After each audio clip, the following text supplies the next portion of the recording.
নোয়াখালীর চাটকিল উপজেলার শাহপুর ইউনিয়নের ৬ নং ওয়ার্ড শিবরামপুরের তমিজুদ্দিন পাটোয়ারি বাড়ি জামে মসজিদে ৪০ দিন জামায়াতে ৫ ওয়াক্ত নামাজ আদায়কারী শিশুদের মাঝে পুরস্কার বিতরণী অনুষ্ঠানের আয়োজন করা হয়। এ সময় ৭ জনকে পুরস্কার হিসেবে সাইকেল বিতরণ করা হয়।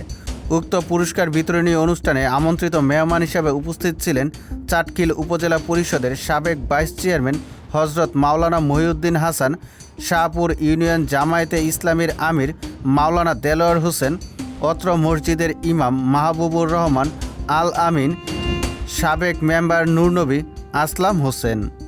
এ সময় আরও উপস্থিত ছিলেন অত্র মসজিদের সভাপতি আহসান উল্লাহ, অত্র মসজিদের সহসভাপতি নজরুল ইসলাম, অত্র মসজিদের সেক্রেটারি কামাল হোসেন সহ বিভিন্ন নেতৃবৃন্দ।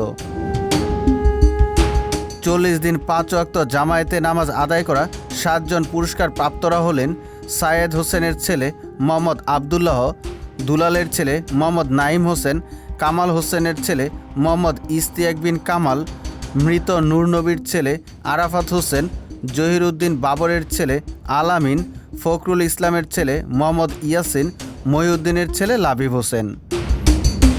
পুরস্কার হিসেবে সাইকেল পেয়ে পুরস্কারপ্রাপ্ত শিশুরা অধিক আনন্দিত বলে জানায়। এলাকাবাসী জানায়, মসজিদ কমিটির এই উদ্যোগে এলাকার সকল শিশুরা নামাজের প্রতি অধিক আসক্ত হবে। সুজিত মণ্ডল, সবার কথা।